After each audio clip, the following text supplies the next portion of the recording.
ನಮಸ್ಕಾರ. ನಮಸ್ಕಾರ ಆಚಾರ್ಯ. ನಮಸ್ಕಾರ ಆಚಾರ್ಯ. ಹರಿ ಶ್ರೀನಿವಾಸ ಸಾಶ ನಮಸ್ಕಾರಗಳು. ನಮಸ್ಕಾರ ಆಚಾರ್ಯ. ನಮಸ್ಕಾರ ಆಚಾರ್ಯ. ಗುರುಗಳಿಗೆ ನಮಸ್ಕಾರ.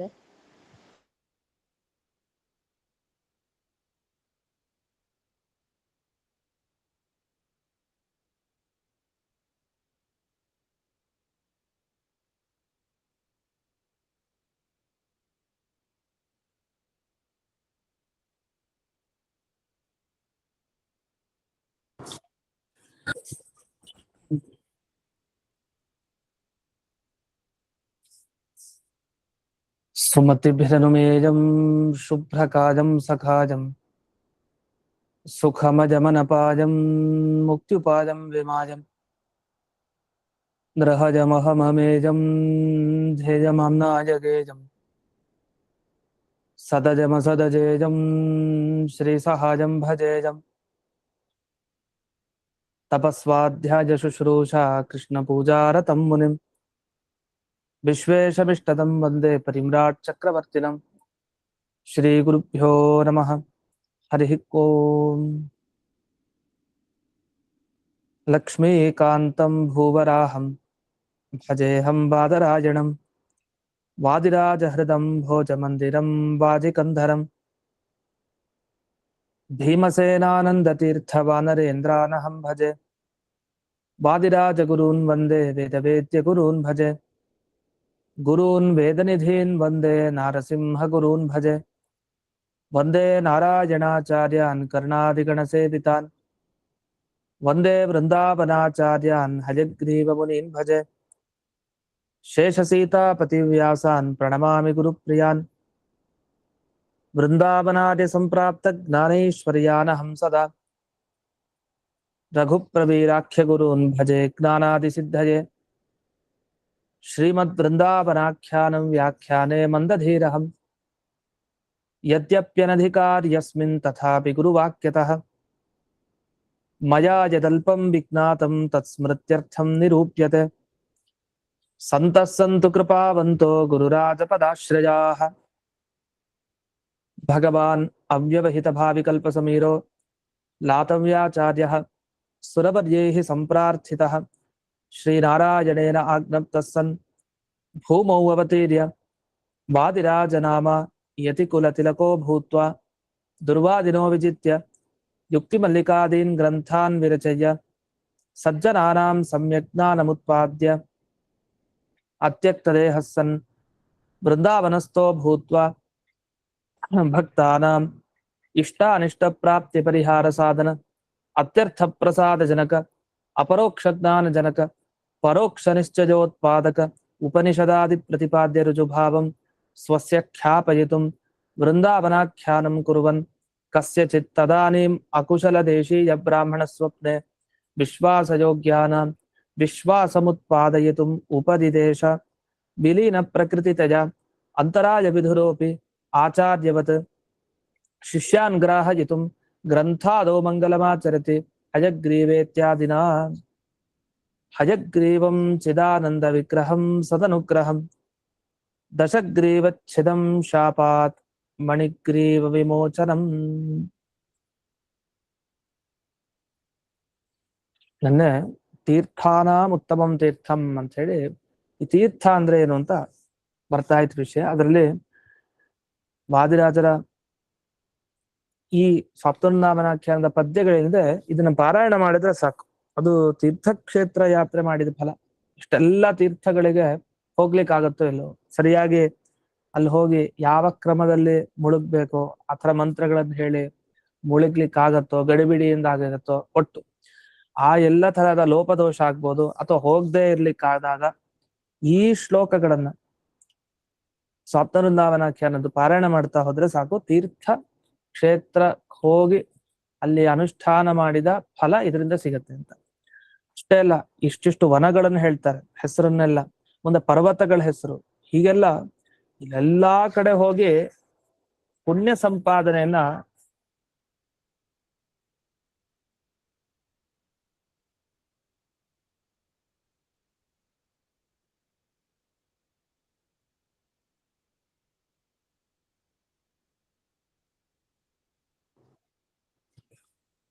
ಹೀಗೆ ಎಲ್ಲ ಈ ಪರ್ವತಗಳ ಹತ್ರ, ಅದು ಮೇರು ಪರ್ವತ ಅಂತ ಹೇಳ್ತಾರೆ, ಮುಂದೆನೂ ಎಲ್ಲ ಬರುತ್ತೆ.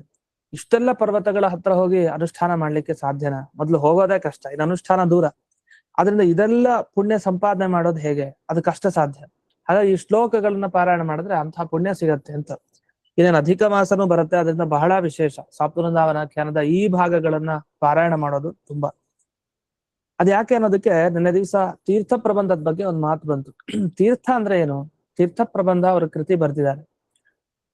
ತೀರ್ಥ ಪ್ರಬಂಧ ಪಾರಾಯಣ ಮಾಡಿದಾಗ ಯಾವ ಪುಣ್ಯ ಲಭ್ಯನೋ ಅಷ್ಟು ಪುಣ್ಯ ನಮಗೆ ಇಷ್ಟು ಶ್ಲೋಕಗಳನ್ನ ಪಾರಾಯಣ ಮಾಡಿದ್ರೆ ಸಿಗತ್ತೆ. ಅದು ವಿಶೇಷ. ಆ ತೀರ್ಥ ಪ್ರಬಂಧದ ಕೊನೆಗೆ ಒಂದು ಮಾತು ಹೇಳ್ತಾರೆ.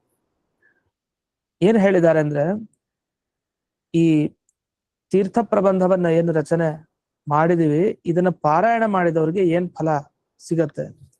ಅದ್ಧ ಯಹ ಪಠತೆ ಶೃಣೋತಿ ಸ ಭವೇತ್ ಉದ್ದಾಮ ಧಾಮ ಶ್ರೇಯ.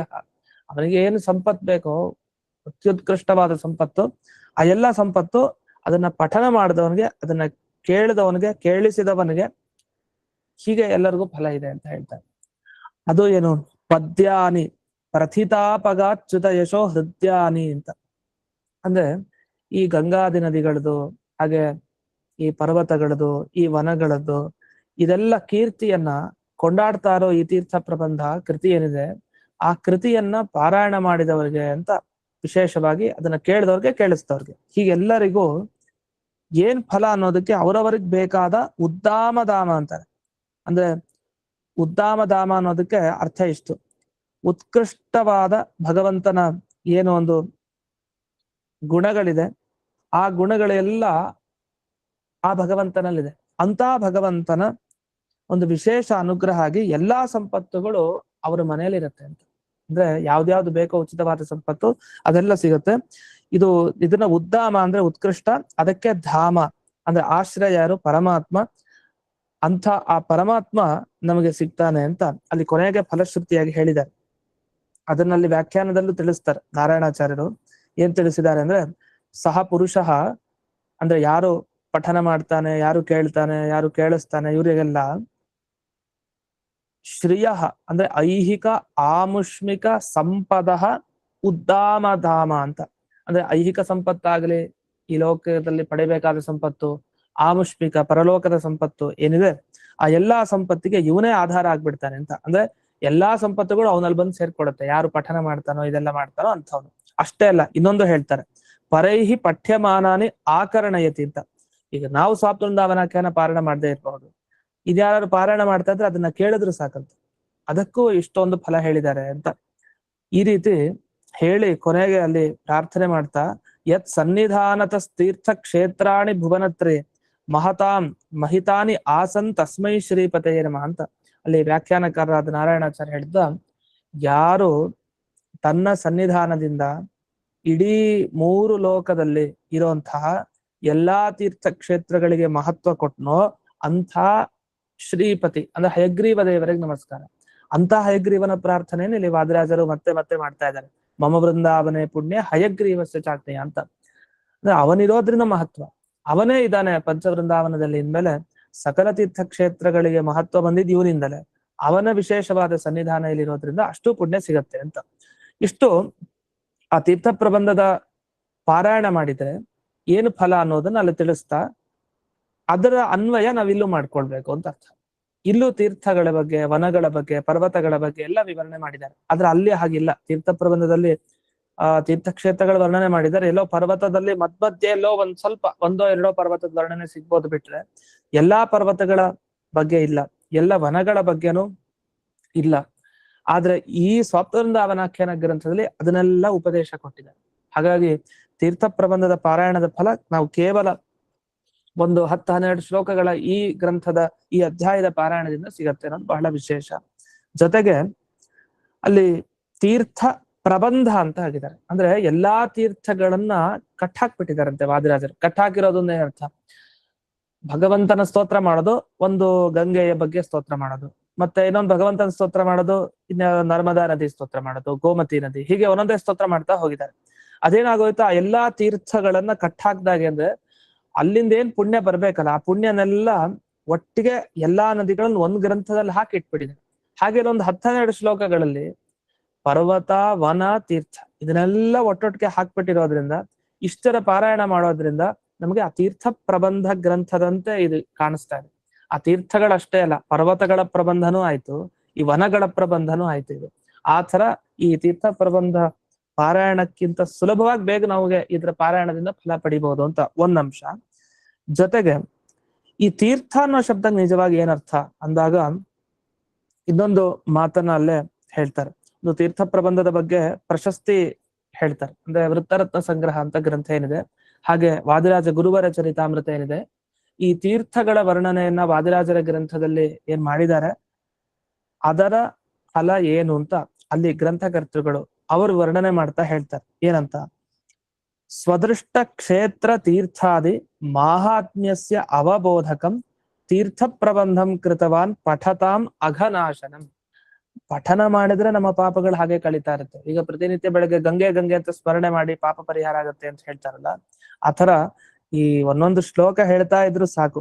ತೀರ್ಥ ಪ್ರಬಂಧ, ಅದೇ ರೀತಿ ತೀರ್ಥ ಪ್ರಬಂಧದಂತೆ ಇರುವ ಈ ತೀರ್ಥ ಪ್ರಬಂಧ ಸಾಪ್ತೋಂದಾವನಾಖ್ಯಾನದ ಈ ಭಾಗ, ಪಠನಾದ್ಯಸ್ಯ ತೀರ್ಥಾದಿ ಸೇವನಾತ್ ಲಭ್ಯವಂತೆ. ತೀರ್ಥ ಸೇವನೆ ಮಾಡಿದ್ರೆ ಗಂಗೆಗೆ ಹೋಗಿ ಸೇವೆ, ಯಮುನಾ ನದಿಗೆ ಹೋಗಿ ಸೇವೆ, ಪರ್ವತಗಳ ಹತ್ರ ಹೋಗಿ ಸೇವೆ ಮಾಡಿದ್ರೆ ಏನೇನು ಸುಕೃತ ಪುಣ್ಯ ಬರುತ್ತೋ ಅದನ್ನೆಲ್ಲ ಇದನ್ನ ಒಮ್ಮೆ ಪಾರಾಯಣ ಮಾಡಿದ್ರೆ ಸಿಗತ್ತೆ. ಅದರಿಂದ ಇದನ್ನ ತೀರ್ಥ ಪ್ರಬಂಧವನ್ನ, ಈ ಶ್ಲೋಕಗಳನ್ನ ಹೊಗಳಲಿಕ್ಕೆ ಸಾಧ್ಯ ಇಲ್ಲ ಅಂತ ಅಷ್ಟು ಹೇಳಿ, ಜಗನ್ನಾಥದಾಸರ ಒಂದು ಮಾತು ಇದೆ. ಏನಂತ, ಅರ್ಥಿಗಳಿಗೆ ಪರಮಾರ್ಥವ ತೋರುವ ತೀರ್ಥ ಪ್ರಬಂಧವ ಕೀರ್ತನೆಗೈದೆ ಅಂತ ವಾದಿರಾಜರ ಬಗ್ಗೆ ಜಗನ್ನಾಥದಾಸರು ಹೇಳಿದ್ರು. ಎಲ್ಲ ಅರ್ಥಿಗಳು ಅಂದ್ರೆ ಅದು ಬೇಕು ಇದು ಬೇಕು ಅಂತ, ಪುರುಷಾರ್ಥ ಬೇಕು ಅಂತ ಬಯಸೋರು, ಅವರಿಗೆ ಪರಮಾರ್ಥ ತೋರಿಸ್ಬಿಟ್ರು ಅಂತ. ಎಲ್ಲ ಎಷ್ಟು ತೋರಿಸಿದಾರೆ ಪರಮಾರ್ಥ ಅಂದ್ರೆ, ನಿಜವಾಗಿ ತೀರ್ಥಕ್ಷೇತ್ರಗಳು ಹೋದ್ರು ನಮ್ಗೆ ಪುಣ್ಯ ಬಂದಿರಲ್ವೇನೋ, ಅದ ಒಂದ್ಸರಿ ತೀರ್ಥ ಪ್ರಬಂಧ ಪಾರಾಯಣ ಮಾಡಿದ್ರೆ ಸಾಕು, ಆ ತೀರ್ಥ ಪ್ರಬಂಧದಂತಹ ಕೀರ್ತನೆಯನ್ನು ನೀವು ಮಾಡಿದಿರಿ ಅಂತ ವಾದಿರಾಜರ ಬಗ್ಗೆ ಜಗನ್ನಾಥದಾಸರು ಹೇಳಿದ್ದೊಂದು ಮಾತಿದೆ. ಇಷ್ಟ ಆಯ್ತು. ಇನ್ನು ಈ ತೀರ್ಥ ಅನ್ನೋದಕ್ಕೆ ಇನ್ನೊಂದು ಕೊನೆಯ ವಿವರಣೆ, ಇದನ್ನ ಮಾದನೂರು ವಿಷ್ಣು ತೀರ್ಥರು ವಿವರಣೆ ಕೊಡ್ತಾರೆ ಭಾಗವತ ಸಾರೋದ್ಧಾರ ಗ್ರಂಥದಲ್ಲಿ. ನಿಜವಾದ ತೀರ್ಥಯಾತ್ರೆ, ತೀರ್ಥ ಇದೆಲ್ಲ ಏನು ಅಂದ್ರೆ ಅವರ ಮಾತುಗಳು ತುಂಬಾ ಮುಖ್ಯ, ಬಹಳ ಚೆನ್ನಾಗಿದೆ ಅವ್ರ ಮಾತು. ಏನ್ ಹೇಳ್ತಾರೆ ಅವರಂದ್ರೆ, ತೀರ್ಥ ಶಬ್ದ ಮುಖ್ಯತಃ ಪಾವನೇಶು ವರ್ತತೆ ನ ಅನ್ಯತ್ರ. ನಿಜವಾಗಿ ತೀರ್ಥ ಶಬ್ದ ಯಾವ್ದು ಪವಿತ್ರ ವಸ್ತುಗಳಿರುತ್ತಲ್ಲ ಅಲ್ಲಿ ತೀರ್ಥ ಅಂತ ಬಳಸ್ತಾರೆ. ಬೇರೆ ಕಡೆ ಅದನ್ನ ಪ್ರಯೋಗ ಮಾಡೋದು ಅಷ್ಟೊಂದು ಜ್ಞಾನಿಗಳಿಗೆ ಸಂತೋಷ ಕೊಡಲ್ವಂತೆ. ಹಾಗಾದ್ರೆ ಯಾರು ಆ ತೀರ್ಥ ಅಂದ್ರೆ, ಅಂಥ ತೀರ್ಥ ಅಂದ್ರೆ ನಿಜವಾಗಿ ಭಗವತ್ ತತ್ವವಿದ ಭಾಗವತಃ ಏವ. ಭಗವಂತನ ತತ್ವ ತಿಳಿದವರು, ನಿಜವಾಗಿ ಭಗವಂತನ ಗುಣಗಳೇನು, ಆ ಭಗವಂತನ ಸ್ವರೂಪ ಏನು. ಇವಾಗ ತಾನೇ 10 ಶ್ಲೋಕಗಳಲ್ಲಿ ನಾವು ವಾದಿರಾಜರಲ್ಲಿ ಅವೆಲ್ಲ ಗುಣ ನೋಡ್ಬಹುದು. ವಾದಿರಾಜರು ಏನ್ ಮಾಡಿದ್ರು, ಪ್ರತಿಯೊಂದು ಭಗವಂತನ ರೂಪಗಳ ಬಗ್ಗೆ, ರಾಮಕೃಷ್ಣ, ವೇದವ್ಯಾಸ, ತ್ರಿವಿಕ್ರಮಾದಿ ರೂಪಗಳ ಬಗ್ಗೆ ಎಷ್ಟೆಷ್ಟು ಗುಣ ಹೇಳಿದ್ದಾರೆ. ನಿಜವಾದ ತತ್ವ ಏನ್ ತಿಳಿಬೇಕೋ ಅದನ್ನು ಉಪದೇಶ ಮಾಡಿದ್ದಾರೆ. ಹಾಗಾದ್ರೆ ನಿಜವಾದ ತೀರ್ಥ ಅಂದ್ರೆ ಅದು ಭಾಗವತರಂತೆ, ಭಗವದ್ ಭಕ್ತರು, ಜ್ಞಾನಿಗಳೇ ತೀರ್ಥ ಅಂತ ಅನಿಸ್ಕೊಳ್ತಾರಂತೆ. ಆ ಜ್ಞಾನಿಗಳಿಂದ ಅಂದ್ರೆ ತೀರ್ಥ ಅಂದ್ರೆ ಜ್ಞಾನಿಗಳು, ಆ ಜ್ಞಾನಿಗಳಿಂದ ನಾವು ಉಪದೇಶ ಪಡಿಬೇಕು. ಅದಕ್ಕೋಸ್ಕರ ಆ ಜ್ಞಾನಿಗಳ ಹತ್ರ ಅಟನಂ ಅಂದ್ರೆ ಓಡಾಡ್ತೀವಲ್ಲ, ಪಾದಯಾತ್ರೆ ಮಾಡ್ಕೊಂಡು ಹೆಜ್ಜೆ ಇಟ್ಟು ಆ ಜ್ಞಾನಿಗಳ ಹತ್ರ ಹೋಗ್ತೀವಲ್ಲ, ಇದನ್ನೇ ತೀರ್ಥಯಾತ್ರೆ ಅಂತ ಕರೀತಾರಂತೆ, ನಿಜವಾದ ತೀರ್ಥಯಾತ್ರೆ. ಆದ್ರಿಂದ ಇದನ್ನೇ ಕರ್ತವ್ಯಂ ಕುಶಲೇನ, ಒಬ್ಬ ಬುದ್ಧಿವಂತ ಇದನ್ನೇ ಮಾಡ್ಬೇಕು. ನತು ಮೂಢ ಅಭಿಮತ ತೀರ್ಥಾಟನಂ. ಈ ಮೂಢರು ತಿಳ್ಕೊಂಡಿರ್ತಾರೆ ಬರೀ ತೀರ್ಥಯಾತ್ರೆ ಮಾಡ್ಬಿಟ್ರೆ ಅಲ್ಲಿ ಇಲ್ಲಿ ಹೋಗಿ ಬಂದ್ಬಿಟ್ರೆ ಸಾಕು. ಅಲ್ಲ, ಅಲ್ಲಿ ಇಲ್ಲಿ ಹೋಗೋ ಉದ್ದೇಶ ಏನು ಅಂದ್ರೆ, ಅಲ್ಲಿ ಏನಾದ್ರು ಜ್ಞಾನಿಗಳಿದ್ರೆ ಜ್ಞಾನಿಗಳನ್ನೇ ಕರ್ಕೊಂಡು ಹೋಗಿ ಅಲ್ಲಿಂದ ಉಪದೇಶವನ್ನ ಪಡೆಯೋದೇನಿದೆ ಅದೇ ನಿಜವಾದ ತೀರ್ಥ ಯಾತ್ರೆ ಅನ್ನೋ ಶಬ್ದದ ಅರ್ಥ ಅಂತ. ಹಾಗಾಗಿ ತೀರ್ಥ ಅಂದ್ರೆ ಗುರುಗಳು, ಅವರಿಗೋಸ್ಕರ ಅವರಿಂದ ಪಡಿಲಿಕ್ಕೋಸ್ಕರ ಹೋಗುವ ಯಾತ್ರೆ, ಅದು ತೀರ್ಥಯಾತ್ರೆ. ಇದನ್ನೆಲ್ಲ ನೋಡಿದಾಗ ಇದೆಲ್ಲ ವಾದಿರಾಜರಲ್ಲಿ ಅನ್ವಯ ಆಗತ್ತೆ. ಆ ಮಾದನೂರು ವಿಷ್ಣು ತೀರ್ಥರೇನ ವರ್ಣನೆ ಮಾಡಿದ್ದಾರೆ ಅದರ ಅರ್ಥ. ಭಗವಂತನ ಉಪದೇಶ ಮಾಡಿದ್ರು ಮೊದಲು ಸಾಪ್ತೋಂದಾವಾಂಕದ 10 ಶ್ಲೋಕಗಳಲ್ಲಿ ಆ ತತ್ವದ ಉಪದೇಶ. ಉಪದೇಶ ಮಾಡಿ ಈ ಎಲ್ಲಾ ತೀರ್ಥಗಳ ಪುಣ್ಯ ಪಡಿಬೇಕು. ಅದಕ್ಕೆ ಅವರು ಈ ಸ್ತೋತ್ರವನ್ನ ಪಾರಾಯಣ ಮಾಡಿ ಈ ತರ ಚಿಂತನೆ ಮಾಡಿ, ನನ್ನ ವೃಂದಾವನದಲ್ಲಿ ಎಲ್ಲಾ ದೇವತೆಗಳು ಬಂದಿದ್ದಾರೆ, ಇವರೆಲ್ಲ ಬಂದಿದ್ದಾರೆ, ಪರ್ವತಾಭಿಮಾನಿ ದೇವತೆಗಳು, ವನಾಭಿಮಾನಿ ದೇವತೆ, ತೀರ್ಥಾಭಿಮಾನಿ ದೇವತೆ, ಕ್ಷೇತ್ರಾಭಿಮಾನಿ ದೇವತೆ ಎಲ್ಲ ಬಂದಿದ್ದಾರೆ ಅಂತ ಉಪದೇಶ ಕೊಡ್ತಾ ಇದ್ದಾರೆ. ಅದನ್ನ ಉಪದೇಶ ಮಾಡೋ ಮುಖಾಂತರ ನಾವು ಸಾಪ್ತ ವೃಂದಾವನಾಖ್ಯಾನದಲ್ಲಿ ಹೆಜ್ಜೆ ಇಟ್ಟು ಬರ್ತಾ ಇದೀವಿ ಅಂದ್ರೆ ನಾವು ತೀರ್ಥಯಾತ್ರೆ ಮಾಡಿದೀವಿ ಅಂತ ಅರ್ಥ. ಇದು ಮಾಧುನೂರು ವಿಷ್ಣು ತೀರ್ಥರು ಹೇಳಿರೋದು. ಅದರ ಅನ್ವಯ ಸಂಪೂರ್ಣವಾಗಿ ಇಲ್ಲಿ ಆಗ್ತಾ ಇದೆ. ಈ ತರ ಮಹಾ ಮಹಿಮೋಪೇತವಾಗಿದೆ ಈ ಸಾಪ್ತ ವೃಂದಾವನಾಖ್ಯಾನದ ಇಷ್ಟು ಶ್ಲೋಕಗಳು. ಇಲ್ಲಿಗೆ ನಾವು ಈ ತೀರ್ಥ ಅನ್ನೋ ಶಬ್ದದ ಅರ್ಥ ಏನು ಅನ್ನೋದನ್ನ ನೋಡಿದ್ವಿ. ಇನ್ ಮುಂದಕ್ಕೆ ಈ ಕ್ಷೇತ್ರ ಅಂದ್ರೆ ನಮಗೆ ಗೊತ್ತಿದೆ. ಅದ್ರ ಬಗ್ಗೆ ಕ್ಷೇತ್ರ ಅನ್ನೋ ಶಬ್ದಕ್ಕೆ ಭಗವದ್ಗೀತೆಯಲ್ಲಿ ಅರ್ಥ ಹೇಳ್ತಾರೆ. ಕ್ಷೇತ್ರ ಅಂದ್ರೆ ಏನು? ಯಾವುದರಲ್ಲಿ ಎಲ್ಲ ನೆಲೆಸಿದೆಯೋ ಅದನ್ನ ಕ್ಷೇತ್ರ ಅಂತ ಕರೀತಾರೆ. ಈಗ ಭಗವಂತನಿಗೆ ಕ್ಷೇತ್ರ ಅಂತ ಕರೀತಾರೆ. ವಸ್ತುತಃ ಯಾಕೆ ಭಗವಂತನಿಗೆ ಕ್ಷೇತ್ರ ಅಂತ ಕರೀತಾರೆ? ಭಗವಂತನಲ್ಲಿ ಎಲ್ಲಾ ವಸ್ತುಗಳಿದೆ, ಅವನಲ್ಲಿ ಇಂಥದ್ದಿಲ್ಲ ಅಂತ ಹೇಳಿಕ್ ಬರಲ್ಲ. ಇಡೀ ಜಗತ್ತೇ ಅವನಲ್ಲಿದೆ, ಅದನ್ನ ಅವನೇ ಕ್ಷೇತ್ರ. ಹಾಗಾದ್ರೆ ತೀರ್ಥ ಕ್ಷೇತ್ರ ಅಂತ ಹೇಳ್ತೀವಿ. ಉದಾಹರಣೆ ಬದರಿ ಕ್ಷೇತ್ರ ಅಥವಾ ಈ ಹರಿದ್ವಾರ ಕ್ಷೇತ್ರ. ಇದಕ್ಕೆಲ್ಲ ಯಾಕೆ ಕ್ಷೇತ್ರ ಅಂತ ಕರಿತೀವಿ ಅಂದ್ರೆ ನಾವೆಲ್ಲ ಆ ಒಂದೊಂದು ಸ್ಥಳಕ್ಕೆ ಹೋಗಿ ಪಡ್ಕೊಳ್ಬಹುದಂತೆ. ಅದಕ್ಕೋಸ್ಕರ ಅದನ್ನ ಕ್ಷೇತ್ರ ಅಂತ ಕರೀತಾರೆ ಅಂತ ಅದರ ವಿವರಣೆಯನ್ನ ಈ ಕ್ಷೇತ್ರ ಅನ್ನೋ ಶಬ್ದಕ್ಕೆ ಇಷ್ಟನ್ನ ತಿಳ್ಕೊಳ್ಬೇಕು. ಇದಾದ್ಮೇಲೆ ಇಲ್ಲೊಂದು ಸ್ವಾರಸ್ಯ ವಿಷಯ ಏನಂದ್ರೆ ಈ 16ನೇ ಶ್ಲೋಕದಲ್ಲಿ ಒಂದು ಅಂಶ. 16ನೇ ಶ್ಲೋಕದಲ್ಲಿ ವಾದಿರಾಜರು ಏನ್ ಹೇಳಿದ್ರು? 33 ಕೋಟಿ ದೇವತೆಗಳು ನನ್ನ ವೃಂದಾವನದಲ್ಲಿ ಸನ್ನಿಧಾನವನ್ನ ಇಟ್ಟಿದ್ದಾರೆ. ಅದು ಯಾಕೆ ಆ ಸನ್ನಿಧಾನವನ್ನ ಇಟ್ಟಿದ್ದಾರೆ ಅಂತಂದ್ರೆ ಅದು ಭಗವಂತನ ಆಜ್ಞೆ ಆಗಿತ್ತು. ಅದು ಯಾರು ಭಗವಂತ ಅಂದ್ರೆ ಹಯಗ್ರೀವ ದೇವರ ಆಜ್ಞೆ. ಹಯಗ್ರೀವ ದೇವರ ಆಜ್ಞೆ ಆಗಿತ್ತು. ಅದರಿಂದಾಗಿ ಆ ಫಲ ಸಿಗತ್ತೆ. 33 ಕೋಟಿ ದೇವತೆಗಳ ಸೇವೆ ಮಾಡಿದ್ದು ಅವರೆಲ್ಲ ಇಲ್ಲಿ ಬಂದಿದ್ದಾರೆ, ನೆಲೆಸಿದ್ದಾರೆ ಅಂತ ಹೇಳಿದ್ರು. ನಮ್ಗೆ ಅನ್ಸೋದು ವಸ್ತುತಃ ಹಾಗಾದ್ರೆ ಅವರೆಲ್ಲ ಯಾಕೆ ಬಂದಿದ್ದು 33 ಕೋಟಿ ದೇವತೆಗಳು? ಹಯಗ್ರೀವ ದೇವರ ಆಜ್ಞೆ ಆಗಿತ್ತು. ಹಯಗ್ರೀವ ದೇವರ ಆಜ್ಞೆ ಆಗಿತ್ತು, ಅದರಿಂದಾಗಿ ಅವರು ಈ ವೃಂದಾವನದ ಸನ್ನಿಧಾನಕ್ಕೆ ಬಂದಿದ್ದಾರೆ. ಹಾಗಾದ್ರೆ ವಾದಿರಾಜರ ಸೇವೆ ಮಾಡ್ಲಿಕ್ಕಲ್ವಾ? ವಾದಿರಾಜರ ಅಂತರ್ಯಾಮಿಯಾಗಿ ಹಯಗ್ರೀವ ದೇವರ ಚಿಂತನೆ ಮಾಡ್ಲಿಕ್ಕಲ್ವಾ? ಹಾಗಾದ್ರೆ ಅದು ಭಗವಂತ ಆಜ್ಞೆ ಮಾಡಿದ್ದ, ಅಯ್ಯೋ ದೇವರ ಆಜ್ಞೆ ಮಾಡಿದ್ದಾನೆ, ಹಾಗಾಗಿ ನಾವು ಬರ್ಬೇಕು, ಆದ್ರಿಂದ ನಾವು ಬಂದ್ವಿ ಅಂತ ಇಷ್ಟೇ ಅರ್ಥನ ಅಂತ ಮೇಲ್ನೋಟಕ್ಕೆ ಹಾಗನ್ಸುತ್ತೆ. ಆದ್ರೆ ವಾದಿರಾಜರ ಸಂಶಯನ ಪರಿಹಾರ ಮಾಡ್ಲಿಕ್ಕೆ ಒಂದು ಶಬ್ದ ಹಾಕಿದ್ದಾರೆ. ಹಯಗ್ರೀವಸ್ಯ ಚ ಆಜ್ಞೆಯ ಅಂತ ಇಲ್ಲಿ ಬಳಸಿದ್ದಾರೆ. ಹಯಗ್ರೀವ ದೇವರ ಆಜ್ಞೆಯಿಂದಲೂ ಬಂದಿದ್ದಾರೆ ಅಂತ ಅರ್ಥ. ಹಯಗ್ರೀವ ದೇವರ ಆಜ್ಞೆಯಿಂದಲೇ ಬಂದಿದ್ದಾರೆ ಅಂತ ಅರ್ಥ ಅಲ್ವಂತೆ, ಅವರ ಆಜ್ಞೆಯಿಂದಲೂ ಬಂದಿದ್ದಾರೆ ಅಂತ. ಹಾಗಾದ್ರೆ ಅವ್ರಿಗೆ ಇತ್ತು ಅಂತ ಅರ್ಥ. ಏನಂತ? ನಾವು ಸೇವೆ ಮಾಡ್ಬೇಕು, ಪಂಚವೃಂದಾವನದ ಸನ್ನಿಧಾನಕ್ಕೆ ಹೋಗಿ ಅಂತ ಇತ್ತಂತೆ. ಆದ್ರೆ ಸೇವೆ ಮಾಡ್ಬೇಕು ಅಂತಂದ್ರೆ ಭಗವಂತನ ಅಪ್ಪಣೆನೂ ಬೇಕಲ್ಲ. ಹಾಗೆ ಅಪ್ಪಣೆ ಇಲ್ದೆ ಹಾಗೆ ಭಗವಂತನ ಬಳಿ ಹೋಗೋದು ಹೇಗೆ? ದೇವರ ಹತ್ರ ಹೋಗ್ಬೇಕು ಅಂದ್ರೆ ಅವನ ಅಪ್ಪಣೆ ಬೇಕು. ಅದಕ್ಕೆ ದೇವತೆಗಳೆಲ್ಲ ಅಪ್ಪಣೆ ಕಾಯ್ತಾ ಇದ್ರು. ಆದ್ರೆ ಹಯಗ್ರೀವ ದೇವರ ಅಪ್ಪಣೆನೂ ಸಿಕ್ತು. ಆ ಅಪ್ಪಣೆ ಸಿಕ್ಕಿದ್ರಿಂದಲೂ ನನ್ನ ವೃಂದಾವನದಲ್ಲಿ 33 ಕೋಟಿ ದೇವತೆಗಳು ತಾವು ಬಂದು ನನ್ನ ಅಂತರ್ಯಾಮಿಯಾಗಿ ಹಯಗ್ರೀವ ದೇವರ ಚಿಂತನೆ ಮಾಡ್ತಾ ಇದ್ದಾರೆ ಅಂತ. ಅದರಿಂದ ಏನ್ ಆಕ್ಷೇಪಕ್ಕೆ ಅವಕಾಶ ಇಲ್ಲ. ಅಂದ್ರೆ ವೃಂದಾವನದಲ್ಲಿ ಹಯಗ್ರೀವ ದೇವರ ಆಜ್ಞೆ ಆಗಿತ್ತು, ಅದರಿಂದ ಅಷ್ಟೇ ಬಂದಿದ್ದು ಅಲ್ಲ, ಹೊರತು ತಮಗೆ ಇಚ್ಛೆ ಇತ್ತು, ಅದಕ್ಕೆ ತಕ್ಕ ಹಾಗೆ ಹಯಗ್ರೀವ ದೇವರ ಆಜ್ಞೆನೂ ಆಯ್ತು. ಅಂದ್ರೆ ಈ ರೋಗಿ ಬಯಸಿದ್ದು ಹಾಲನ್ನ, ವೈದ್ಯ ಕೊಟ್ಟಿದ್ದು ಅದನ್ನೇ ಅಂತ ಹೇಳ್ತೀವಲ್ಲ, ಆ ತರ ಅವ್ರ ದೇವತೆಗಳು ಬಯಸಿದ್ದು ಅದನ್ನೇ. ಇಲ್ಲಿ ಬಂದು ಗುರುರಾಜರ ಅಂತರ್ಯಾಮಿಯಾಗಿ ಚಿಂತನೆ ಮಾಡ್ಬೇಕು ಅಂತ ಹಯಗ್ರೀವ ದೇವರನ್ನ. ಅಷ್ಟೊತ್ತಿಗೆ ಸರಿಯಾಗಿ ಆಜ್ಞೆನೂ ಸಿಕ್ತು. ಅವ್ರು ಅನ್ಕೊಂಡ ಹಾಗೆ ಅದು ದೇವರ ಆಜ್ಞೆ ಮಾಡಿದ್ದಕ್ಕೆ ಸರಿ ಹೋಯ್ತು ಅಂತ ಈ ಅಂಶವನ್ನ ತಿಳಿಸ್ಲಿಕ್ಕೆ ಅಲ್ಲಿ ಚ ಅಂತ ಒಂದು ಶಬ್ದವನ್ನ ಬಳಸಿದ್ದಾರೆ ಅಂತ. ಇದೊಂದು ಸುಂದರವಾದ ವಿವರಣೆ ಇಲ್ಲಿ ವ್ಯಾಖ್ಯಾನದಲ್ಲಿ ಸಿಗತ್ತೆ. ಇದಾದ್ಮೇಲೆ ಮುಂದಕ್ಕೆ ಹೋಗೋಣ. ಇದುವರೆಗೆ ಪ್ರಸಿದ್ಧವಾದ ವೃಂದಾವನ ಅನ್ನೋ ಕ್ಷೇತ್ರ ಏನಿದೆ, ಪ್ರಸಿದ್ಧವಾದ ನೈಮಿಷಾರಣ್ಯ ಏನಿದೆ, ಅಥವಾ ಪ್ರಸಿದ್ಧವಾದ ಚೈತ್ಯರಥ ಏನಿದೆ, ಈ ಎಲ್ಲ ವನದ ಅಭಿಮಾನಿ ದೇವತೆಗಳು ಬಂದಿದ್ದಾರೆ ಎಲ್ಲಿ? ಪಂಚವೃಂದಾವನದಲ್ಲಿ. ಅದರಿಂದ ನೀವು ಸೇವೆ ಮಾಡಿದ್ರೆ ಅಷ್ಟು ಪುಣ್ಯ ಸಿಗತ್ತೆ ಅಂತ ಹೇಳಿದ್ರು. ಇಲ್ಲಿ ಪ್ರತಿಯೊಂದರ ವಿವರಣೆ ಮಾಡ್ತಾ ಹೋಗ್ತಾರೆ. ಉದಾಹರಣೆಗೆ ಈಗ ಈ ವೃಂದಾವನ ಅಂದ್ರೆ ಯಾವ ಕ್ಷೇತ್ರ? ಇಲ್ಲಿ ವೃಂದಾವನ ಅಂದ್ರೆ ಯಮುನಾ ನದಿ ಹತ್ರ ಇರುವಂತಹ, ಮಥುರಾ ಹತ್ರ ಇರುವಂತಹ ವೃಂದಾವನ ಕ್ಷೇತ್ರ ಏನಿದೆ, ಆ ವೃಂದಾವನವನ್ನ ಇಲ್ಲಿ ವೃಂದಾವನಂ ನಾಮ ಅಂತ ಕರೆದಿದ್ದಾರೆ ವಾದಿರಾಜರು. ಈ ವೃಂದಾವನ ಅಂದ್ರೆ ಇದ್ಯಾವುದೋ ವೃಂದಾವನ ಅಲ್ಲ, ಅದು ಮಥುರಾ ಸಮೀಪಸ್ಥ ವೃಂದಾವನ. ಇದು ನೈಮಿಷಂ ವನಂ ಅಂದ್ರೆ ನಮಗ್ ಗೊತ್ತಾಯ್ತು, ದಿವಸ ಕೇಳಿದ್ವಿ. ಅನೇಕ ಋಷಿ ಮುನಿಗಳು ತಾವು ಸಾಧನೆ ಮಾಡ್ಕೊಂಡಂತಹ ವಿಶೇಷವಾದ ಸ್ಥಳ, ಅದರಲ್ಲೂ ಭಾಗವತ ವಿಶೇಷವಾಗಿ ಅಂತಹ ಸೂತ ಪುರಾಣಿಗರು ಮತ್ತೆ ಸೌನಕಾದಿ ಋಷಿಗಳು ಪದೇ ಪದೇ ಅವರು ಸಾಧನೆ ಮಾಡ್ಕೊಂಡ ಸ್ಥಳ ನೈಮಿಷಾರಣ್ಯ. ಇನ್ನು ಚೈತ್ರ ರಥ ಅಂತ ಒಂದು ವನ ಇದೆಯಂತೆ. ಇದು ಎಲ್ಲಿದೆ ವನ? ಇದು ಅಂದ್ರೆ ಇದು ಗಂಧರ್ವರಿಗೆ ಆಶ್ರಯವಾದ ವನ ಅಂತೆ. ಗಂಧರ್ವರು ತಾವು ಇರುವಂತಹ ಸ್ಥಳ, ಅದನ್ನ ಚೈತ್ರ ರಥ ಅಂತ ಕರೀತಾರೆ. ಹಾಗಾದ್ರೆ ಗಂಧರ್ವರ ವನಕ್ಕೆ ಹೋಗಿ ಅಲ್ಲಿ ಸಾಧನೆ ಮಾಡಿದ್ರೆ ಏನ್ ಪುಣ್ಯನೋ ಆ ಪುಣ್ಯ ಪಂಚವೃಂದಾವನದ ಸೇವೆಯಿಂದ ಅಂದ್ರೆ ಇದು ಸಾಧ್ಯ. ನಮ್ಗೆ ಯಮುನಾ ನದಿ ತೀರದ ವೃಂದಾವನಕ್ಕೆ ಹೋಗ್ಬೋದು, ನೈಮಿಷಾರಣ್ಯಕ್ಕೆ ಹೋಗ್ಬೋದು, ಅಂದ್ರೆ ಗಂಧರ್ವರ ವೃಂದಾವನಕ್ಕೆ ನಾವ್ ಈಗ ಹೇಗೆ ಹೋಗ್ಲಿಕ್ಕೆ ಸಾಧ್ಯ? ಆದ್ರೆ ಆ ಪುಣ್ಯ ಸಿಗತ್ತೆ, ಅದು ವಿಶೇಷ. ಇನ್ನು ಮುಂದೆ ನಂದನವನ ಅಂತ ಬಂತು. ನಂದನವನ ಎಲ್ಲಿದೆ? ಅದು ಇಂದ್ರಲೋಕದ ವನ. ಹಾಗಾದ್ರೆ ಸ್ವರ್ಗಲೋಕದ ವಿಶೇಷವಾದ ವನ ಅದು ನಂದನವನ ಅಂತ. ಅದನ್ನ ಆ ವನಕ್ಕೆ ಹೋಗಿ ಸಾಧನೆ ಮಾಡಿದ್ರೆ ಏನ್ ಪುಣ್ಯನೋ ಅದು ಈ ಪಂಚವೃಂದಾವನದ ಸೇವೆಯಿಂದ ಸಿಗತ್ತೆ. ಸರಿ, ಇನ್ನು ಮುಂದಕ್ಕೆ ವನಂತು ಖಾಂಡವಂ ನಾಮ. ಖಾಂಡವ ವನ ಅದು ಇಂದ್ರದೇವರ ವನನೇ ಪ್ರಸಿದ್ಧ. ಇನ್ನು ಗುಹಸ್ಯ ವನಮೇವಚ. ಗುಹ ಅಂದ್ರೆ ಸುಬ್ರಹ್ಮಣ್ಯ, ಕಾರ್ತಿಕೇಯ. ಅದು ಈ ಗುಹಾ ಅನ್ನೋ ವನ ಎಲ್ಲಿದೆ? ಗಂಗಾ ತೀರದ ಶೃಂಗವೇರ ದೇಶ ಅಂತ, ಆ ದೇಶದ ವನ ಇದು ಕಾರ್ತಿಕೇಯ ವನ.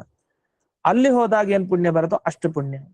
ಹೀಗೆ ಪದ್ಮಕ ಅಂತ ಹೇಳ್ತಾರೆ, ಅದರ ವಿವರಣೆ ಇರಲ್ಲ. ಸೋಮನಂದಿ ವನ, ಅದಕ್ಕೂ ವಿವರಣೆ ಇಲ್ಲ. ವ್ಯಾಖ್ಯಾನದಲ್ಲಿ ಇದೆಲ್ಲ ಪ್ರಸಿದ್ಧ ಅಂತ ಹೇಳಿದ್ದಾರೆ, ಪುರಾಣಗಳಲ್ಲಿ ಅಲ್ಲಲ್ಲಿದೆ ಅಂತ ಸಿಗತ್ತೆ ನಮಗೆ. ಆದ್ರೆ ಈಗ ಎಲ್ಲಿದೆ ಅನ್ನೋದು ಬಹಳ ಕಷ್ಟ. ಅದಕ್ಕೆ ಇಲ್ಲಿ ವ್ಯಾಖ್ಯಾನದಲ್ಲಿ ಏನ್ ಕೊಟ್ಟಿರೋದು ನಮಗೆ ಪ್ರಮಾಣ. ಇನ್ನು ಮುಂದೆ ಬ್ರಹ್ಮಾರಣ್ಯ ಮಿತಿ ಖ್ಯಾತಂ ಅಂತ ಬಂತು. ಬ್ರಹ್ಮಾರಣ್ಯ ಅಂತ ಒಂದು ಪ್ರಸಿದ್ಧವಾದ ವನ ಇದೆ.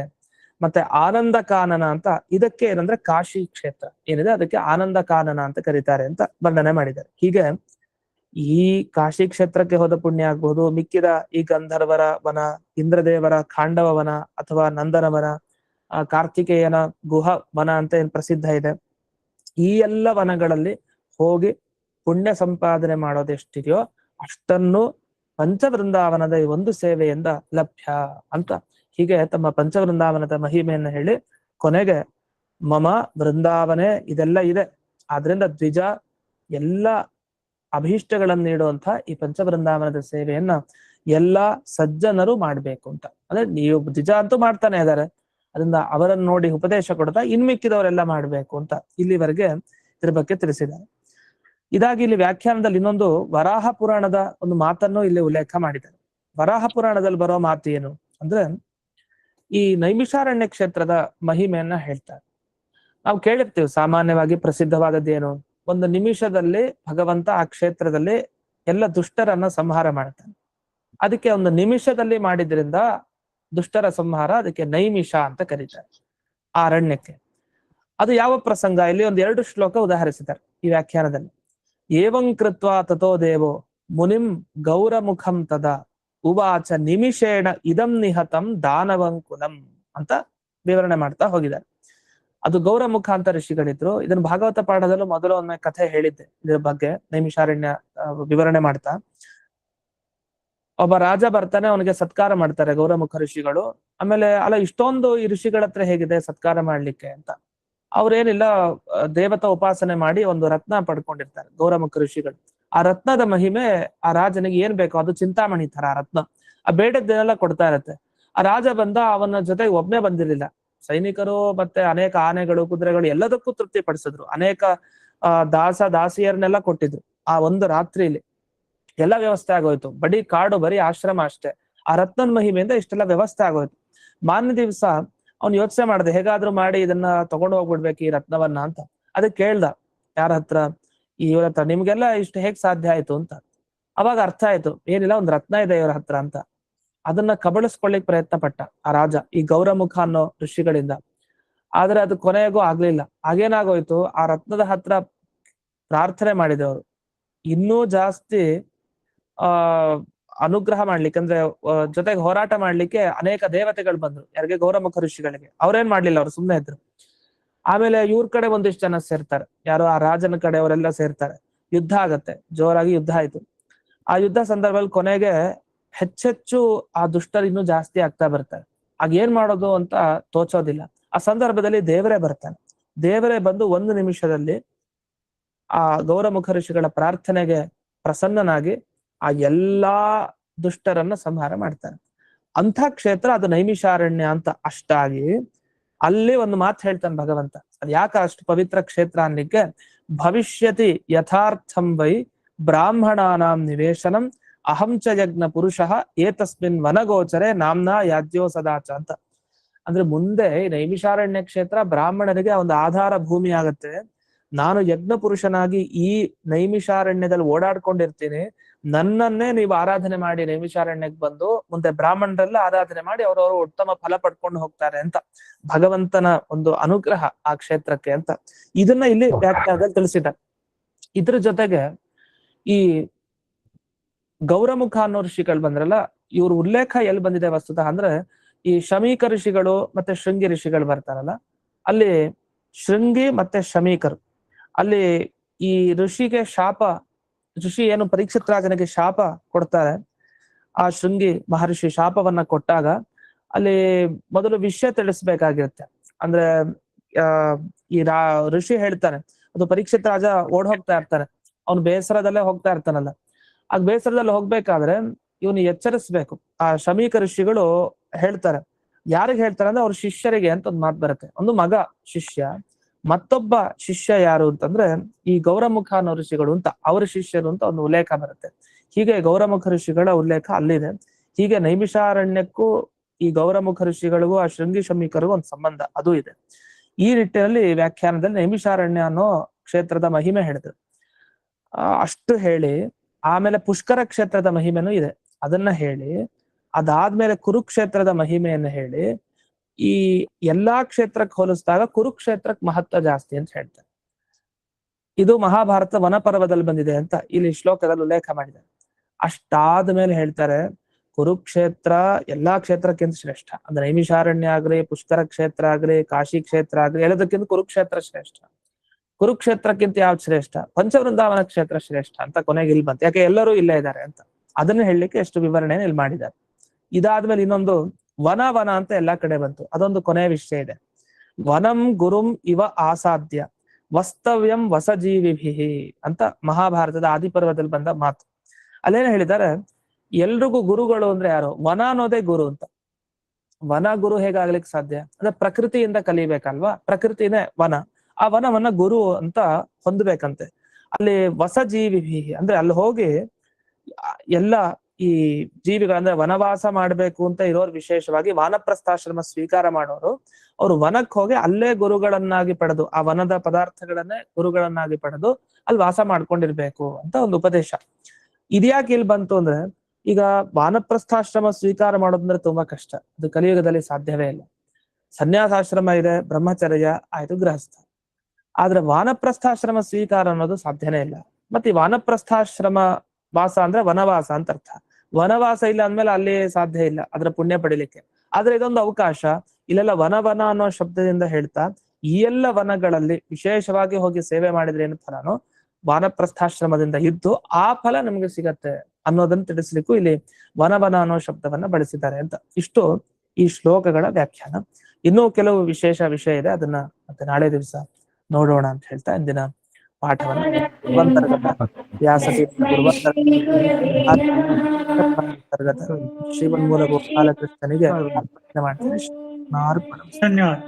ಹರೇ ನಮಸ್ಕಾರ. ನಮಸ್ಕಾರ. ನಮಸ್ಕಾರ ಗುರುಗಳಿಗೆ. ನಮಸ್ಕಾರ ಆಚಾರ್ಯ. ನಮಸ್ಕಾರ ಗುರುಗಳಿಗೆ ನಮಸ್ಕಾರ, ಧನ್ಯವಾದಗಳು. ಭಾಗವತ ಹಾಕ್ಲ ಹಂಗೇನೆ.